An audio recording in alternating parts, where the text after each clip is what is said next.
Super recipe ആയിട്ടാണ് വന്നേക്കണേ. കുട്ടികൾക്കൊക്കെ എന്തായാലും ഇഷ്ടപ്പെടും. ഞാൻ എൻ്റെ മോൾക്ക് ഉണ്ടാക്കി കൊടുക്കാറുള്ളതാണ് കേട്ടോ. അപ്പോൾ നമുക്ക് വേണ്ടത് 1 ഗ്ലാസ് അരി, പിന്നെ അതുപോലെ തന്നെ 1 ഗ്ലാസ് ചെറുപയർ, പീനട്ടും ആവശ്യത്തിന് എടുക്കാം. പിന്നെ നമ്മുടെ റാഗിയും പയറും അത് ഞാൻ കഴുകി വെച്ചേക്കുന്നതാണ്. എല്ലാം വാഷ് ചെയ്യണേ. ശർക്കര ഉരുക്കിയെടുക്കാം, അത് ഓരോരുത്തരുടെ ഇഷ്ടത്തിനനുസരിച്ച് എടുക്കാം കേട്ടോ. പിന്നെ തേങ്ങ അതും അത്യാവശ്യത്തിന്. എന്നിട്ട് നമ്മുടെ അരി വറുത്ത് കൊടുക്കാനായിട്ട് ചെയ്യണേ.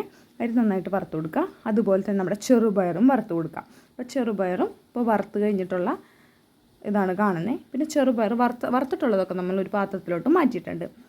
അപ്പോൾ നമുക്ക് എന്തൊക്കെ വേണം അതൊക്കെ വറുത്തെടുക്കാം കേട്ടോ.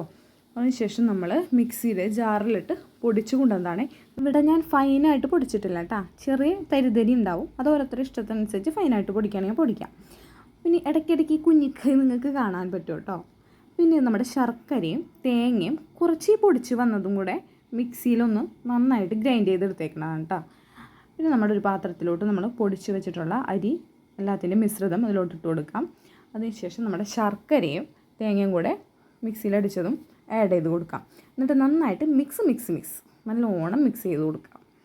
ഓക്കെ, ഇപ്പോൾ നമ്മൾ ഏകദേശം ഇതേപോലെ നമുക്ക് കിട്ടും. ഇനി നമുക്ക് ഉണ്ടായിട്ട് വേണമെങ്കിൽ കഴിക്കാം, അല്ലെങ്കിൽ ഇതുപോലെ തന്നെ കഴിക്കാം. അപ്പോൾ നമ്മുടെ സൂപ്പർ റെസിപ്പി റെഡി.